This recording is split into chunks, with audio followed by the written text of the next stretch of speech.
रघुवीर समर्थ शुकासारिखे पूर्ण वैराग्य ज्याचे वसिष्ठा परिज्ञान योगेश्वराचे कवी वाल्मिका सारिखा मान्य ऐसा नमस्कार माझा सद्गुरु रामदासा. जय जय रघुवीर समर्थ. समर्थांची मूर्ती पुनरपि जगी प्रगटली जनोद्धारासाठी सतत फिरली मेदिनीतळी. जयाच्या वास्तव्ये वरद नगरी होय वरदा मनी त्या चिंतावे सतत भगवान श्रीधरपदा. व्हावी पूर्ण कृपा गुरु मजवरी प्रार्थित भावे तुला. वारी सर्व अरिष्ट नेउनिलया संमोह जो वाढला अज्ञानांध जनासी मुक्त करुनी शांती पदी बैसवी. विनती हीच असे न मागत दुजे भक्ती तुझी ही हवी. सीताकांत स्मरण जय जय राम. जय समर्थ रामदास स्वामी महाराज की जय. मी समर्थ सेवा मंडळ सज्जनगड, श्रीधरकुटी सज्जनगड ट्रस्ट या दोघांचे आभार मानतो. त्यांनी श्रीधर स्वामींबद्दल 2 शब्द बोलण्याची मला संधी दिली, त्याबद्दल मी आभारी आहे. खरं म्हणजे श्रीधर स्वामींबद्दल बोलणं अतिशय सोपं आणि अतिशय कठीण दोन्हीही आहे. आणि ह्यासाठी मी स्वतःला योग्य मानत नाही, परंतु गणपती बुवा, योगेश बुवा ह्या वरिष्ठ रामदासींचे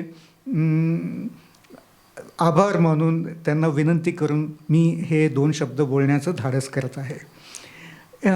श्रीधर स्वामींबद्दल बोलणं कठीण एवढ्यासाठी आहे की श्रीधर स्वामी अतिशय दिव्य संत होते. त्यांच्याबद्दल अनेक ग्रंथ लिहिले, त्यांनी स्वतः अनेक ग्रंथ लिहिले. तर अशा संतांबद्दल सांगणं म्हणजे स्वतः शुद्ध असायला पाहिजे, स्वतः तेवढी आत्मिक ताकद असायला पाहिजे, म्हणून ते कठीण आहे. आणि सोपं एवढ्यासाठी आहे की त्यांची कुठली एकही गोष्ट जरी सांगितली तरी त्याच्यात त्यांचं संपूर्ण चरित्र येऊ शकतं. आणि अशा अनेक गोष्टी उपलब्ध आहेत. तेव्हा हे सोपं पण आहे आणि कठीण पण आहे. तेव्हा श्रीराम प्रभूंना, समर्थांना आणि श्रीधर स्वामींना वंदन करतो. आणि श्रीधर स्वामी माझ्याकडून बोलून घेत आहेत आणि समर्थ ऐकतायत, ह्या भावनेने मी हे 2 शब्द बोलायला सुरुवात करतो. जेव्हा हे 2 शब्द बोलायची वेळ आली तेव्हा ठरवलं की नमशांताय दिव्याय सत्यधर्म स्वरूपिणे हा जो श्लोकाचा पहिला भाग आहे त्यावर मी बोलीन. तर बोलण्याचं प्रयोजन असं की एक तर म्हणजे श्रीधर स्वामींनी अध्यात्म, अतिशय गूढ अध्यात्म अतिशय सहजतेने सांगितले आहे, लीलया सांगितलं आहे.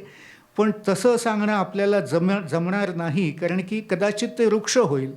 तेव्हा अशी एखादी गोष्ट सांगायची श्रीधर स्वामींची की ज्यामुळे श्रीधर स्वामींचं आध्यात्मिक त्यांचं जे स्वरूप आहे ते प्रगट होईल. मी लहान असताना एक गोष्ट मी ऐकली होती घरीच, आणि ती आता मी परत इथे नमूद करत आहे. कर्नाटकामध्ये शिरसी नावाचा एक तालुका आहे. त्या तालुक्यात शिगेहळ्ळी नावाचं एक गाव आहे. त्या शिगेहळ्ळी गावाच्या जवळ एक मठ होता. भारत भ्रमण करण्याच्या वेळेस श्रीधर स्वामी काही दिवस त्या मठात राहिले होते. श्रीधर स्वामींची आध्यात्मिक शक्ती ही सगळ्यांना माहितीच आहे. आणि मठात गेल्यावर तसंच झालं. श्रीधर स्वामी तिथे नवीन होते, कोणाला ते ओळखत नव्हते, ते कोणाला ओळखत नव्हते. पण जसा सूर्याची प्रभा संपूर्ण विश्व व्यापून टाकते, तशी श्रीधर स्वामींची प्रभा संपूर्ण मठ व्यापून टाकलं आध्यात्मिक शक्तीने. सगळे त्यामुळे प्रभावित झाले. न मागता त्यांना सन्मान मिळायला लागला. न मागता लोक त्यांचे सल्ले विचारायला लागले. न मागता लोक त्यांनी दिलेल्या सल्ल्यांचं अनुकरण ते ऐकायला लागले, त्याप्रमाणे वागायला लागले. काही दिवसातच श्रीधर स्वामी जे तरुण होते, जे नवीन होते मठात, त्यांचं प्रभुत्व वाढलं आणि कालांतराने काही जे तिथले आधी राहणारे वयस्कर जे तिथे राहणारे जे संन्यासी होते, त्यांचं वर्चस्व हळूहळू कमी व्हायला लागलं. काहींना ते आवडलं, काहींना आवडलं नाही. तर एक अशी व्यक्ती होती की ती आणि त्या व्यक्तीची पत्नी तिथेच राहत होते. तर त्या व्यक्तीच्या पत्नीला ते तेवढंसं आवडलं नाही. आणखीन श्रीधर स्वामींवर विषप्रयोग झाला. गोष्ट अशी आहे की श्रीधर स्वामींना हे सगळं कळत होतं. त्यांना माहितीही होतं की त्यांच्यावर विषप्रयोग होणार आहे. आणि जेव्हा त्यांना विष कालवलेलं अन्न दिलं गेलं, तेव्हा श्रीधर स्वामींनी विचारलं की आत्ता खाण्याची जरुरी आहे का? मी आत्ता व्यवस्थित जेवलेलो आहे. तेव्हा त्या स्त्री म्हणाल्या की नाही नाही, हे तुमच्यासाठीच केलं आहे, तुम्ही खा. हे पहिल्यांदा झालं. दुसऱ्यांदा झालं तर ते म्हणाले की थोड्या वेळाने खातो. तेव्हा ती म्हणाली नाही नाही, आत्ताच घ्या. नाही, तुम्ही खरंच म्हणत असाल तर जेवतो, बाकी मला इच्छा नाही आहे. ती मग तिसऱ्यांदा ती म्हणाली. श्रीधर स्वामींनी ते अन्न जेवले. त्यांना विषबाधा झाली.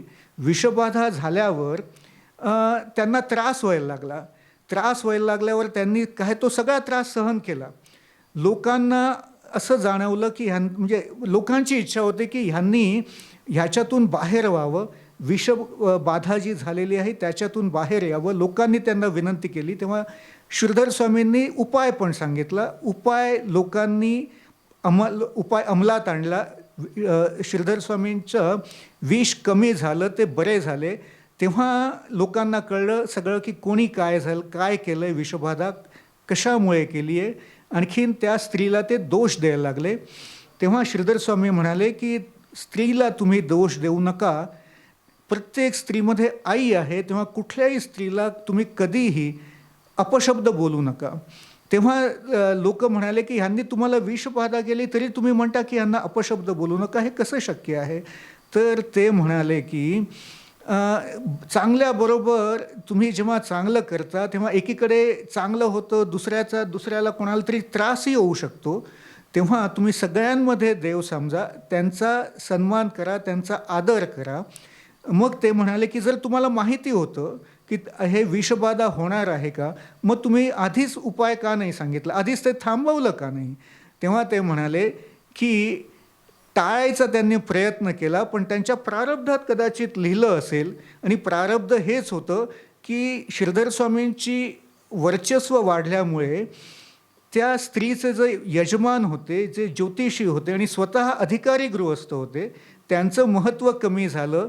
त्यांच्या मिळकतीत कमतरता आली आणि त्यामुळे तिने केलेलं आहे. तेव्हा ती आई आहे आणि तिला त्रास झाला नकळत माझ्यामुळे, आणि हे माझं जे आहे हे माझं भविष्य होतं आणि म्हणून ते मी स्वीकारलं.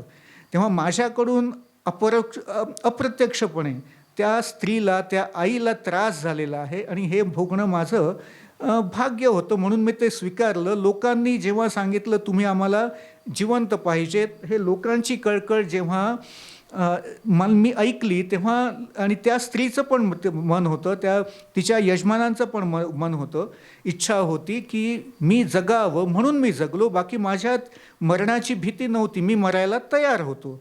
तेव्हा देवानेच मला मरायचा प्रसंग, मृत्यूचा प्रसंग आणला आणि देवानेच मला त्याच्यातून बाहेर काढलं. तेव्हा काहीही झालेलं नाही, तुम्ही कोणाबद्दलही द्वेष करू नका. तेव्हा हा असा मोठेपणा असतो की स्वतःवर कठीण प्रसंग आला, माहिती आहे प्रसंग काय होणार आहे, पुढे काय आपल्या समोर ठेवलेलं आहे, पण त्यांनी त्यांच्यावर हल्ला केला नाही. त्यांनी स्वतःचं भाग्य समजलं आणि जेव्हा लोकांचं एकमत झालं, जेव्हा ज्यांनी विषप्रयोग केला होता त्यांनाही वाटलं की आपण चूक केली, हे संत आहेत, ह्यांनी मरायला नको, तेव्हा त्यांनी स्वतःचा उपाय केला. तर तुम्ही पतंजली योगसूत्रात 2रा अध्याय 3ऱ्या श्लोकात त्यांनी सांगितले आहे, अविद्या अस्मिता राग द्वेष अभिनिवेश क्लेशः. तर अभिनिवेश म्हणजे मरणाची भीती. मरणाची भीती म्हणजे काहीतरी वियोगाची भीती. पैसे जातील, घर जातील, सन्मान जाईल, आयुष्य जाईल, मृत्यू येईल किंवा चांगले माणसं दुरावतील, हे सगळं अभिनिवेश आहे. तर ह्या अभिनिवेश जर आला तर माणूस स्वतःचं मूळ स्वरूप जे आहे आनंद, स्वतः आनंदी राहणं, दुसऱ्याला आनंदी करणं, हे त्याचं मूळ जे ग्रुप आहे तो विसरतो. आणि ह्याला सगळ्याला कारण आहे अविद्या. म्हणजे मूळ स्वरूप विसरणं हे झालं की मग अस्मिता म्हणजे अहंकार उत्पन्न होतो. मी एवढं चांगलं केलं, ह्या लोकांनी चांगलं केलं नाही, तेव्हा मी कशाला मरायचं तर ह्यांनी मरावं. त्यांच्यात क्लेश उत्पन्न झाला आहे, त्यांच्यात दुर्विचार उत्पन्न झाला आहे, अशी मनात भावना उत्पन्न होते. पण ती श्रीधर स्वामींच्या मनात उत्पन्न झाली नाही. हेच त्यांचं संतपणाचं द्योतक आहे. आणि त्यांनी मरायची भीती होती, मरायची शक्यता होती आणि मरण समोर त्यांना दिसत होतं, पण तरीही त्यांनी स्वतःचा शांतपणा, स्वतःचं जे म्हणतात नमशांताय दिव्याय, स्वतःचा दिव्यपणा त्यांनी सोडला नाही. त्यांनी स्वतःचं भाग्य समजलं आणि जर मला जगायचं असेल तर सगळ्यांचं एकमत होईल आणि मी जगीन, तर उपाय सापडेल, उपायाचा अंमल होईल, ह्या रीतीने त्यांनी स्वतःला सावरलं. अशीच एक गोष्ट तुम्हाला माहिती आहे नामदेवांची आहे. तुम्हाला ही गोष्ट, कारण की श्रीधर स्वामींची जी कथा आहे हे इतर संतांच्या जीवनात पण घडलेलं आहे. आणि हेच जे व्यासांनी महाभारत भागवत ह्याच्यात कथा लिहिलेल्या आहेत, ह्याच्यात पण ह्याला समांतर गोष्टी तुम्हाला आढळून येतात. नामदेव एकदा नदीवर स्नान करायचे, सकाळी घरी जायचे, वाटेत एक झाड होतं, एक यवन समोर झाडावर बसला. त्यांना त्याच्याबद्दल द्वेष होता, कारण ह्यांचा सन्मान होतो, यवनाला सगळे तुच्छ लेखतात, त्याला सगळे वाईट बोलतात, ह्यांना सन्मानाने बोलतात, हा त्यांचा, ह्यामुळे त्यांना तिरस्कार होता. तो झाडावर बसला. नामदेव आंघोळ करून आले की तो त्यांच्यावर थुंकायचा. नामदेव जराही त्याला काही बोलले नाही. त्यांना माहिती आहे, त्यांनी पाहिलं वरती हा यवन बसला आहे, तो त्यांच्यावर थुंकतोय, त्यांना त्यांच्यात राग म्हणजे द्वेष उत्पन्न करण्याचा प्रयत्न करतोय. त्यांनी स्वतःचं स्वत्व सोडलं नाही. ते परत नदीवर गेले, आंघोळ केले. असं अनेक वेळा झालं. शेवटी त्या म्लेंछाला वाटलं की तो चुकतोय, त्याला मूळ स्वरूप आनंद आहे. असं नामदेव जे संत आहेत, ज्यांचा लोक आदर करतात, त्यांच्यावर थुकणं हे आपण स्वतःला कमीपणा घेतोय. आपण त्यांच्या पाया पडलो तर आपला सुद्धा सन्मान होईल, जसा त्यांचा सन्मान होईल. तेव्हा त्याला त्याचं मूळ स्वरूप समजलं आणि तो खाली उतरला, त्यांच्या पाया पडला. तर ही जशी नामदेव जेवढे महान होते तेवढे आणि जेवढे सिद्ध पुरुष होते तेवढेच श्रीधर स्वामी पण होते. अशीच एक गोष्ट महाभारतात किंवा भागवतात आहे शिबी राजाची. शिबी राजाची गोष्ट ही अतिशय लोकांना माहिती आहे, पण तरी मी ती इथे परत सांगतो. शिबी म्हणजे पालखी हा संस्कृत शब्द आहे. तर शिबी राजा होता आणि तो स्वतःला, शिबी म्हणजे स्वतःचं शरीर हे एक पालखी आहे असं समजायचं. पालखीला 4 भाग असतात, ज्याच्यात 4 माणसं स्वतःच्या खांद्यावरून ते घेऊन जातात. तर ही 4 जी माणसं आहेत ते म्हणजे ज्ञान, बुद्धी, अहंकार, चित्त आणि बुद्धी, अहंकार, चित्त, आणखीन मन. ही 4 जे आहेत मनू, हे 4 मनू आहे, हे शरीराची पालखी घेऊन जात आहेत. हे असं त्याचं धारणा होती, म्हणून त्याला लोक शिबी म्हणायचे. तो सुद्धा एक फार मोठा राजा होता आणि एक परोपकारी राजा होता, जो जनतेचं कल्याण करायचा, जनतेवर स्वतःचे नियम लादायचा नाही, जनतेला मुलाप्रमाणे वागवायचा.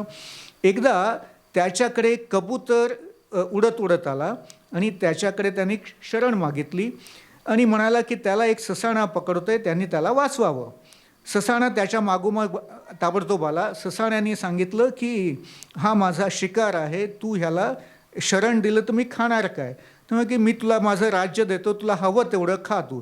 की मी कदाचित खाईन, पण माझी पिल्लं आहेत, त्यांना मांसाहार लागतो तेव्हा त्याला मांसाहारच लागेल.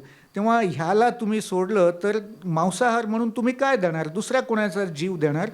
आणखीन जर ह्याला मारलं नाही तर त्याची पिल्लं आहेत ती उपाशी मरतील. तर शिबी म्हणतो हरकत नाही, त्याच्याकडे तलवार असते, तो स्वतःची मांडी कापतो, तराजूत तो ती मांस ठेवतो, दुसऱ्या तराजूत कबूतर ठेवतो. पण काही केल्या तो कबूतर आहे तो वजनदार असतो, कबुतरा एवढं त्याचं मांस काही भरत नाही. स्वतःच्या अंगावरचं मांस कापत जातो तरी देखील कबुतराचं पारडं जडच असतं. शेवटी तो स्वतः बसतो त्याच्यात, स्वतःला अर्पण करतो ससाण्याला कबुतराला वाचवण्यासाठी. तेव्हा ते पारडे एकत्र होतं, दोन्ही पारडी. हे झाल्यावर इंद्र आणि अग्नी प्रगट होतात आणि ते म्हणतात की तुमची परीक्षा पाहण्यासाठी हे आम्ही योजलं आहे, तुम्हाला इंद्रपद मिळेल, तुम्ही मुक्त व्हाल. तेव्हा अभिनिवेश किंवा मरणाची भीती हे अतिशय मोठं कारण आहे की ज्यामुळे माणूस स्वतःचं स्वत्व म्हणजे सच्चिदानंद घन किंवा सत्यम ज्ञानम अनंतम ब्रह्म किंवा परमात्मा ही सगळी एकच नावं आहेत, किंवा परब्रह्मन ह्याला विसरतो आणि दुसऱ्यावर हल्ला करतो. असे म्हणतात की यद्यद आचरती श्रेष्ठा तत्तत् इतरो जनः सयत प्रमाणम कुरुते लोकः तत् अनुवर्तते. तसं वातावरण निर्माण झालं. आपल्याला शिबीराजाची गोष्ट माहिती आहे, आपल्याला नामदेवाची गोष्ट माहिती आहे, नामदेव महाराजांची, आपल्याला श्रीधर स्वामींची गोष्ट माहिती आहे. पण हे सहजतेने होत नाही, कारण की शाश्वत काहीच मिळत नाही, प्रत्येकाकडे जबाबदाऱ्या असतात. तर आपल्याला अभिनिवेश, अविद्या, अस्मिता, राग, द्वेष याचा लोप व्हावा श्रीधर स्वामींप्रमाणे.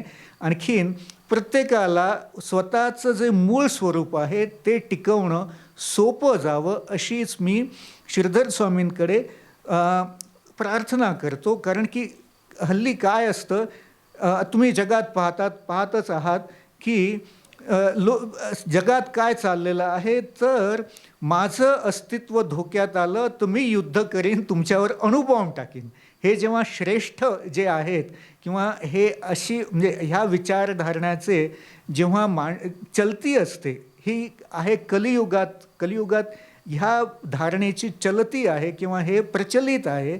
ही धारणा जेव्हा प्रचलित असते तेव्हा सामान्य माणसाला ह्याच्या विरुद्ध जाणं शक्य होत नाही, कारण की असं केलं तर त्याचं स्वतःचं अहित होईल आणि जगात तर कोणाला काही फरकच पडणार नाही, असं वातावरण निर्माण झालं आहे. तेव्हा आपण श्रीधर स्वामींकडे, समर्थांकडे, रामाकडे अशी प्रार्थना करूया की जे कलयुग आहे, त्याच्यानंतर येणार द्वापार युग, त्याच्यानंतर त्रेतायुग, त्याच्यानंतर सत्ययुग येणार. तर अशा काही घटना घडाव्यात की हे जे कायम युद्ध आहे हे संपुष्टात यावं, नेहमी शांतता, सगळे श्रीधर स्वामींसारखे संत व्हावेत अशीच समर्थांची पण इच्छा होती. त्यांनी दासबोधामध्ये सांगितलं आहे, तू परमात्मा आहे हे तू जाण. म्हणजे आपण तर समर्थांना परमात्मा समजतोच, ते संत आहेत, पण ते म्हणतात की वाचकसुद्धा परमात्मा आहे, वाचकसुद्धा संत आहे आणि हे ह्या युगातच आपल्या आयुष्यातच घडून यावं अशी आपण समर्थांना, श्रीधर स्वामींना प्रार्थना करूया. कारण की हेच समर्थांना सद्गुरुपदाला नेणार आहे. कारण सद्गुरु स्तवनात सांगितलं आहे, सद्गुरूला परिसाची पण उपमा देत नाही. परिसाच्या संपर्कात आलं तर लोखंडाचं सोनं होतं, पण सद्गुरूच्या संपर्कात आला की सामान्य माणूस पण सद्गुरूसारखाच होतो. तेव्हा आपण पण श्रीधर स्वामींच्या आणि समर्थांच्या सान्निध्यात आहो. निदान ह्या वेळेस तरी इथे सान्निध्यात असताना तरी आपले विचार श्रीधर स्वामींसारखे आणि समर्थांसारखे व्हावेत. आपल्यातून अविद्या जावी. अविद्या गेली की बाकीचे 4 क्लेश आहेत तेही सतत एकदमच निघून जातील आणि आपल्यालाही मनःशांती मिळेल अशी आपण प्रार्थना करू. नमःशांताय न मे इति नम. तर ही गोष्ट एवढ्यासाठी सांगितली की जेव्हा आपल्यातील राम जागृत होईल तेव्हा न मे, हे माझं नाही, हे रामाचं आहे, हे आपोआप उत्स्फूर्तपणे स्फुरण होईल. नमः शांताय, शांत हा शब्द शम ह्या शब्दातून धातूपासून आलेला आहे. शम म्हणजे उद्विग्नता कमी होणं, उद्विग्नता नष्ट होणं. तर जेव्हा माणूस स्वत्वात असतो तेव्हा त्याच्यात उद्विग्नताचा लेशही नसतो. तेव्हा उद्विग्नता नष्ट व्हावी. शांताय, शांतीसाठी. नमः शांताय दिव्याय, दिव्य म्हणजे स्थूल सूक्ष्म कारण महाकारण देह. जसं जसं वरती जो देह जात जातो तर ही जाणीव होते की आपण स्थूल देह नाही, आपण सूक्ष्म देह आहोत. आपण सूक्ष्म देह नाही, आपण कारण देह आहोत. आपण कारण देह नाही, आपण महाकारण देह आहोत. तशी माणसाची दिव्यता वाढत जाते. आणि महाकारण देह म्हणजे अहम ब्रह्मास्मी हे जे महावाक्य आहे ते त्याला स्तुर्यावस्था म्हणतात. हे महाकारण देहाचं चिन्ह आहे. महाकारण देहाच्याही पलीकडे सोहम आहे. सोहम म्हणजे मी पण ब्रह्म आहे आणि हे जग पण ब्रह्म आहे. सोहमच्या पलीकडे ओम आहे. ओम म्हणजे फक्त ब्रह्मच आहे, फक्त आनंद आहे. इथे सच्चिदानंद घन आहे. तर हळूहळू आपली अधो स्थितीपासून ऊर्ध्व स्थितीकडे गती जावी. दिव्याय म्हणजे ह्या गतीलाच दिव्य असं म्हटलेलं आहे. तर श्रीधर स्वामी तर ओममध्येच विलीन होते, त्यामुळे त्यांनी स्वतःवर ओढून घेतलं. ओढून घेण्यापेक्षा त्यांनी मान्य केलं मरण, मृत्यू. आणि त्यामुळे त्यांना त्याच्यातून ते बाहेरही आले, कोणालाही इजा न करता, कोणाचंही मन न दुखवता. पुढे तीच स्त्री अनेक वेळा त्यांना भेटायला आली, तेव्हा प्रत्येक वेळेस त्यांनी सांगितलं की झालेल्या घटनेबद्दल तुम्ही काहीही बोलू नका, त्यांचा व्यवस्थित सन्मान करा आणि त्यांना व्यवस्थित इथे आदराने राहू द्या. तर हे सहज माणूस जो दिव्य पुरुष नाही, जो सच्चिदानंद घनात विलीन झालेला नाही, त्याला हे करणं अशक्य आहे. पण ते त्यांना शक्य होतं. आणि आपण अशीच मनात भावना ठेवू की त्यांचं जे चांगुलपणा आहे तो some of it will rub on us, म्हणजे आपल्या त्याच्यावर काहीतरी प्रभाव व्हावा अशी आपण इच्छा ठेवूया. नमः शांताय दिव्याय सत्य धर्म स्वरूपिणे. सत्य सच्चिदानंद घन किंवा परब्रह्म हे सत्य आहे. हे जे दृश्य जग आहे हे मिथ्या आहे. ब्रह्मसत्य जगन्मिथ्या, जीव ब्रह्म एव न परे असं शंकराचार्यांनी सांगितलं आहे. तेव्हा हे दृश्य जग आहे हे उत्पन्न झालेलं आहे शाश्वत सुख, शाश्वत आनंद मिळवण्यासाठी. तेव्हा त्याची निदान सुरुवात तरी व्हावी आपल्या आयुष्यात. कुठल्या तरी स्वरूपात संबंध जगाला काहीतरी शाश्वत सुख मिळावं अशी आपण श्रीधर स्वामींकडे प्रार्थना करूया की ज्यामुळे कलियुगाचा हळूहळू ऱ्हास होत जाईल. धर्म म्हणजे स्फुरण, आपोआप सुचलं पाहिजे. आपोआप माणसाला काय दिसतं तर यद्यद आचरती श्रेष्ठ. श्रेष्ठ काय करतायत? श्रेष्ठ म्हणजे जे ज्यांच्याकडे सत्ता आहे, ज्यांच्याकडे नावलौकिक आहे ते काय काय करतात, तसं माणूस, सामान्य माणूस त्याचं आचरण करतो. तर हे जग सुरुवात झाली तर कोणीतरी श्रेष्ठ माणसानेच सांगायला पाहिजे की जगात काहीतरी शाश्वत कोणाला काहीतरी मिळालं पाहिजे, सुरुवात झाली पाहिजे. तर ही जी कलनात कलिही म्हणतात, म्हणजे जिथे बदल हाच शाश्वत आहे, म्हणजे आनंदानंतर दुःख, दुःखानंतर आनंद, ही जे सायकल आहे, चक्र आहे, हे न संपणारं चक्र आहे आणि ह्याच्यात बदल होतच राहणार. आनंद शाश्वत तुम्हाला कधीही मिळणार नाही अशी जी माणसाची धारणा झालेली आहे, त्याच्यातून निघून कोणाला तरी संबंध जगाला काहीतरी शाश्वत मिळावं अशी श्रीधर स्वामींकडे प्रार्थना करूया आपण की ज्यामुळे कलियुगाचा ऱ्हास होईल. आणखीन माणूस त्याचं जगाचं बदललं. यत्पिंडी तत् ब्रह्मांडी असं म्हणतो. एक माणूस बदलायचा असेल तर तो एक माणूसला जे भोगावं लागतं ते ब्रह्मांडाला भोगावं लागतं. आणि ब्रह्मांडाला भोगावं लागलं की ते माणसाला भोगावं लागतं, कोणाला तरी माणसाला. कारण की असं म्हणतात जेव्हा आपण जेवतो तेव्हा सकाळी आपण म्हणतो, पाणी टाकतो आणि म्हणतो सत्यम त्वा ऋतेन परिशंचामी, अन्नाला सत्य म्हटलेलं आहे. ऋतेन म्हणजे निर्विकार. हे जे मला सुख मिळालं हे निर्विकार मिळालं तरच ते शाश्वत आहे. तेव्हा आपण पहा स्वतःकडे की शाश्वत सुखाची याची गरज काय आहे. तर मला जे सुख मिळतंय हे जर निर्विकार असेल तरच ते शाश्वत आहे. ही आपली पक्की धारणा झाली की आपल्याला जे सुख मिळतंय हे सबंध जगाला मिळावं अशी आपल्यात निदान इच्छा तरी होईल. हीच सदिच्छा आहे. आपण शाश्वत सुख आहे, आपण परमात्मा आहे, इथून जर आपले विचार आले तर आपोआप सदिच्छा उत्पन्न होईल. सदिच्छेपासून सज्ञान उत्पन्न होईल. सज्ञानपासून सत्क्रिया उत्पन्न होईल. इच्छा, ज्ञान, क्रिया हे तीन पायऱ्या आहेत सूक्ष्मापासून स्थूलापर्यंत यायच्या. आणि हे जे स्थूल सूक्ष्म आहे हे सगळं आहे परमात्म्यापासून आलेलं आहे. तेव्हा आपल्याला शाश्वत आनंद पाहिजे. तेव्हा आपल्याला जो आनंद मिळतो हा शाश्वत मिळावा अशी देवाकडे आपण प्रार्थना करूया. आपोआपच शाश्वत काय आहे हे आपल्याला जाणून घ्यायची इच्छा होईल. शाश्वत काही नाहीचे बदल हाच शाश्वत आहे म्हटलं तर कधी आपण शाश्वत सुखाची अभिलाषाच करणार नाही. आपल्याला काहीतरी मिळावं, हे शाश्वत मिळावं. आणि आपण जेव्हा संध्या करतो तेव्हा आपण म्हणतो अग्निरिती भस्म, व्योमरिती भस्म, आपोरिती भस्म, पृथ्वीरिती भस्म, आकाशरिती भस्म, व्योमिरिती भस्म. हे 5 जे स्थूल तत्व आहे भस्म आहे असं म्हणतो. तर भस्मचा अर्थ काय. तर भस्मचा अर्थ सगळं संपल्यावर जे उरतं ते. तर सगळं संपल्यावर उरतं काय. तर तुमची स्मृती.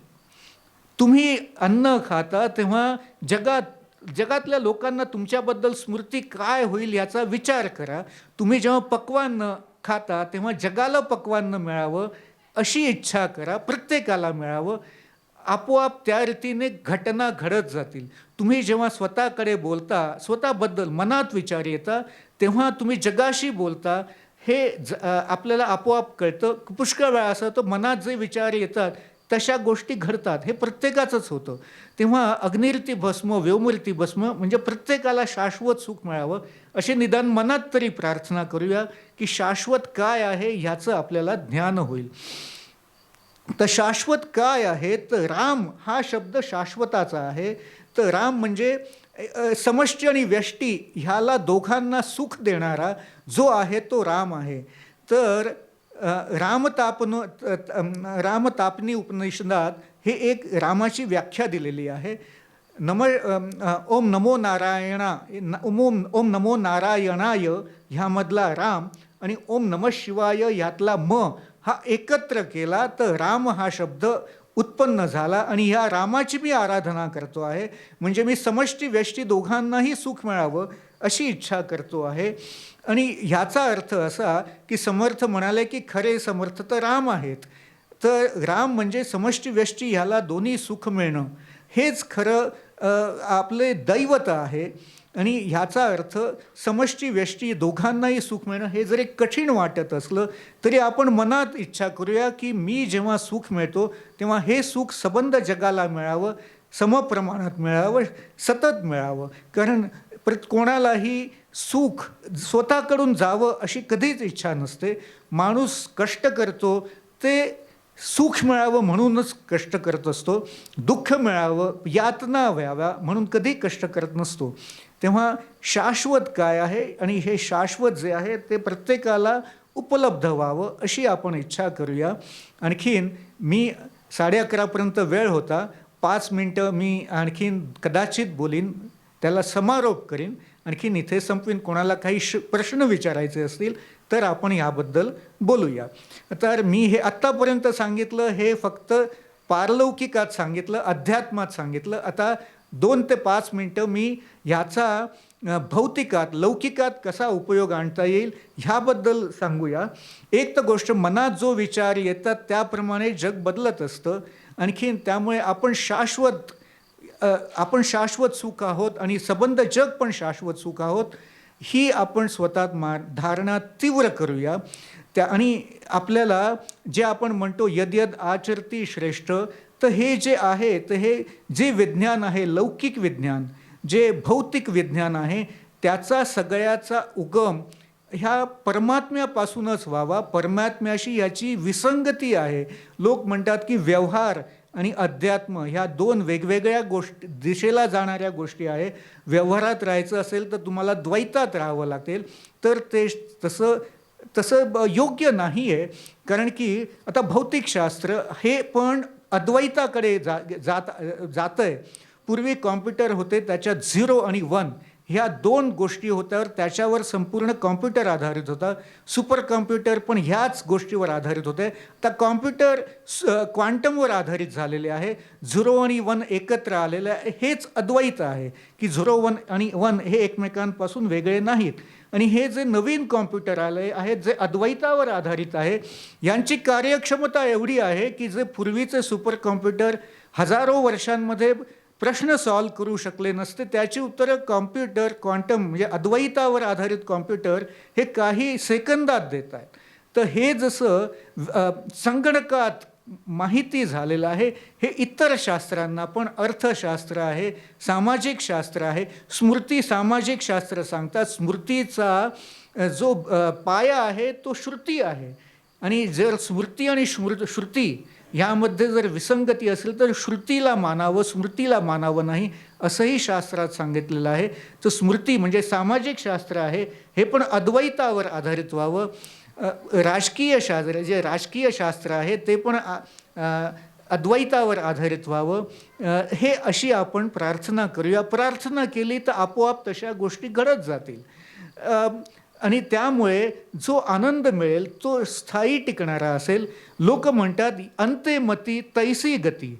माणूस मरतो तो अशा रीतीने मरतो. पुष्कळ वेळा आपण उदाहरणं मग पाहूया की मी मेलो अमक्या कारणामुळे, अमक्याने मला मारलं, अमकी गोष्ट मिळाली नाही म्हणून मेलो आणि पुढचा जन्म येईल तर ह्याचा मी काटा काढीन. उदाहरणं घ्यायचं तर आपण घेऊया आंबाचं. आंबा आणखीन भीष्म, तुम्हाला सगळ्यांना गोष्टी माहिती आहे. भीष्माकडून न कळते पण भीष्मांना आंबाचा जराही अपमान करायचा नव्हता, पण म्हणजे न कळत अपमान झालेला होता आणि भीष्मांचा नाश करण्यासाठी तिला अनेक जन्म घ्यावे लागले. ही आंबाची गोष्ट प्रसिद्ध आहे. असंच जगात सुद्धा घडत असतं. तेव्हा आपण अशी प्रार्थना करूया, असं कोणालाही मरताना अशी इच्छा होऊ नये की कोणाचा सूड घ्यावा, कोणाला नष्ट करावं किंवा कोणाला त्रास द्यावा किंवा काही आपण अशासाठी माणुसाने मरावं. माणूस जर सुखाने मेला तर त्या घरात, त्या समाजात, त्या जगात, त्या देशात उत्पन्न होणारी जी मुलं आहेत ती आनंदात उत्पन्न होतील. मेलेला माणूस जर दुःखात मेला तर उत्पन्न होणारी मुलं आहेत ती पण दुःख उत्पन्न करण्यासाठी होतील, द्वैत उत्पन्न करण्यासाठी होतील. तसं होऊ नये म्हणून निदान माणसाला शांतपणे सुखाने मरता यावं. आम्हाला तुझ्याकडून काही नको, निदान असं तरी आपण मूर्त माणसाला सांगूया आणि अशा प्रकारे मरण यावं. जेव्हा माणूस जन्माला येतो तेव्हा त्याच्या पूर्वजांनी, त्याच्या आजूबाजूच्यांनी, त्याच्या पितरांनी काहीतरी उणिवा केलेल्या असतात. हे तर येणाऱ्या मुलाकडून त्याची भरपाई करायची इच्छा माणसाने राखू नये. आपण अशी इच्छा राखूया की हे जे द्वैत आहे की ज्यामुळे ही भांडणं होत आहेत हे द्वैत नष्ट व्हावं, अद्वैत उत्पन्न व्हावं, म्हणजे शाश्वत सुख उत्पन्न व्हावं अशी इच्छा राखूया की ज्यामुळे, आणि हे शक्य आहे. आणि ह्याला कारण आहे की माणसाला कार्य केल्याशिवाय काही मिळत नाही आणि कार्याची कार्यक्षमता वेगवेगळी आहे. हे जर तुम्ही पाहिलं की माणूस त्याचे प्रश्न जो त्या हाताने करायचा त्याला लाखो वर्ष लागायचे. कॉम्प्युटर आला तर ते आता काही हजार वर्षांमध्ये झाले. अद्वैतावर कॉम्प्युटर आला तर ते काही क्षणात, जे अतिशय कठीण प्रश्न आहेत ते एवढी त्याची कार्यक्षमता आहे, एवढी त्याची स्पीड आहे, एवढी गती आहे की ते क्षणात ते प्रश्न सॉल्व करतो. आणि हे तुम्हाला खरं वाटत नसेल तर तुम्ही ते गुगलवर सर्च करा, क्वांटम कॉम्प्युटर काय आहे ही माहिती मिळवा आणि तुम्हाला स्वतःला कळेल की अतिशय गती वाढलेली आहे, कर्तृत्वता वाढलेली आहे, कार्यक्षमता वाढलेली आहे. आणि कार्यक्षमता वाढायला पाहिजे आणि त्याचं जे कार्यक्षमतेचा लाभ आहे तो जगाला मिळाला पाहिजे प्रत्येकाला. नाहीतर एकीकडे होणार डोंगर, एकीकडे होणार दरी, आणि मग त्या दरी आणि डोंगरात एकमेकांमध्ये युद्ध होणार. तसं होऊ नये म्हणून प्रत्येकाने असं विचार करावं श्रीधर स्वामींसाठी सारखा की शाश्वत सुख मिळावं. श्रीधर स्वामींसारखं दुःख भोगणं आपल्याला कदाचित शक्य होणार नाही, पण शाश्वत सुख सहजतेने प्रत्येकाला मिळावं ह्या दृष्टीने जगाने वाटचाल करावी, एवढं तरी आपल्याला नक्कीच करता येईल. श्रीधर स्वामींनी स्वतःवर मरण ओढवून घेतलं, तसं प्रत्येकाला करावं लागावं अशी आपण इच्छा ठेवत नाही. आणखीन ह्याचा फायदा काय होतो आध्यात्मिक शक्तीचा, ह्याचा आणखीन एक दाखला घेऊया. आपण एका उदाहरण घेऊया. श्रीधर स्वामी जेव्हा एका गावातून दुसऱ्या गावात जायचे, जंगलातून जायचे, कुठेही थांबायचे नाही. त्यांनी कठीण परिस्थितीमध्ये सुद्धा स्नानसंध्या सोडली नाही. ते सकाळी उठल्यावर स्नानसंध्या करायचे, रात्री कुठल्या तरी देवळात झोपायचे, सकाळी कोणी भिक्षा दिली तर जे मिळेल ते खायचे. पुष्कळ वेळा तर ते इथे सुद्धा म्हणतात की गडावर राहायचे तेव्हा भिक्षा मागून आणली की एका कापडात बांधायचे, त्याचा चुरा करायचे, पाण्यात बुडवायचे आणि मग ते खायचे. त्याचा एक भाग जमिनीला द्यायचा, एक भाग आहे तो पशूंना द्यायचा आणि मग उरलेला भाग आपण खायचा. अशा रीतीने वागायचे. तर वासना नष्ट व्हावी म्हणून मी आहे तो खाण्यासाठी म्हणजे जगण्यासाठी खात नाही, जिवंत मला राहता यावं म्हणून मी खातोय. माझी त्या अन्नावर वासना नाही, यासाठी मी खातोय, अशी त्यांची धारणा होती. आणि त्यामुळे जेव्हा एका गावातून दुसऱ्या गावात जायचे, पुष्कळ वेळात लोक ओळखत नसे, त्यांच्या जटा वाढलेल्या असायच्या, त्यांचं शरीर त्यांचा चेहरा होता तो अतिशय विद्रूप झाला होता, कष्ट होते, आजार पडायचे, तरी देखील ते आपोआप आजार यायचे पण आपोआप आजार जायचे पण, असं अनेक वेळा झालेलं आहे. तर जेव्हा एखाद्या नवीन गावात जायचं तेव्हा अंधार झाला की लोकांना वाटायचं हा कोणी दरोडेखोर आहे. हातात काठी असायची, फाटकी वस्त्र असायची, पण शरीर यष्टी तर मजबूत होती. तेव्हा लोकांना दुरून वाटायचं की हे कोणीतरी भूत आलंय किंवा कोणीतरी डाकू आलाय. पण त्यांच्या जवळ गेल्यावर काहीही शब्द न बोलता ते त्यांच्या पाया पडायचे. लोकांना त्याची अनुभूती व्हायची की हे संत आहेत, हे आपल्याला त्रास देणार नाही. हेच भगवद्गीतेत सांगितलेलं आहे. दृष्टकेतू चेकिताना काशीराजश्च वीर्यमान पुरुजित कुंतीभोजश्च शैब्यश्च नरपुंगवः युधामन्युश्च विक्रांत उत्तमौजाश्च वीर्यवान सौभद्रो द्रौपदेयाश्च. तर सौभद्र म्हणजे म्हणजे उत्तम आणि भद्र म्हणजे सगळ्यांचं भलं करणारा म्हणजे हा सौभद्र आहे असं लोकांना प्रचिती यायची. लोकांना त्यांच्याबद्दल विश्वास वाटायचा आणि ते त्यांना जागा द्यायचे, त्यांची सेवा करायचे. त्यांना आजारी ताप असला तर त्यांनी न मागता त्यांच्याकडे जे काय औषध उपलब्ध असेल ते त्यांना औषध उपलब्ध करून द्यायचे. त्यांची खाण्यापिण्याची स्नानसंध्येची व्यवस्था करायचे आणि त्यांना कोणी ओळख नाही. आणि अशा रीतीने संबंध भारतभर फिरले. जिथे भारत फिरण्याची ज्या वेळेस काही जी प्रणाली नव्हती, ते स्वतः एकटे निघाले. वाटलं त्यांनी गाव कुठलं माहीत नाही, एका गावात गेले, त्यांना जायचं होतं रामेश्वरला. रामेश्वर कुठे म्हणून विचारायचे आणि ते त्या दिशेने जायचे. पुष्कळ वेळा त्यांची दिशा चुकली आणि ते चुकीच्या दिशेला आले. ते तरी देखील लोक सांगायचे, त्यांना मदत करायचे स्वतःहून की तुम्ही चुकीच्या दिशेला आला. त्यांना खरी दिशा दाखवायचे आणि त्यांना मदत करायचे. तर नमशांताय दिव्याय सत्यधर्म स्वरूपिणे म्हणजे त्यांचं स्वतःचं रूप आहे. हे शांत, दिव्य आणि धर्म म्हणजे त्यांनी स्फुरणच आपोआपच त्यांना परमात्म्याचं व्हायचं, जे सगळ्यांसाठी आनंददायी व्हायचं असं असायचं. त्यामुळेच ते आजानुबाहू होते. आपण रामरक्षेत म्हणतो की राम आजानुबाहू होते, म्हणजे त्याचे हात गुडघ्यापर्यंत पोचलेले होते. तर गुडघा म्हणजे कनेक्टिव्हिटी, दुसऱ्याशी संपर्क साधणं, आणि हात म्हणजे क्रिया. तर त्यांच्या क्रिया हे लोकांना रुचणाऱ्या होत्या. तर अशा श्रीधर स्वामी आपल्याला स्फुरण देवो, आपल्यामध्ये जागृत होवो, आणि अशी मी श्रीधर स्वामींना प्रार्थना करतो. आणखीन इथे हे 2 शब्द संपवतो. मी जे सांगितलं, मला जे उमगलं ते तुम्ही ऐकून घेतलं, ह्याबद्दल मी धन्यवाद तुमचे मानतो. श्रीधर स्वामींना अभिवादन करतो, समर्थांना अभिवादन करतो आणि हे 2 शब्द संपवतो.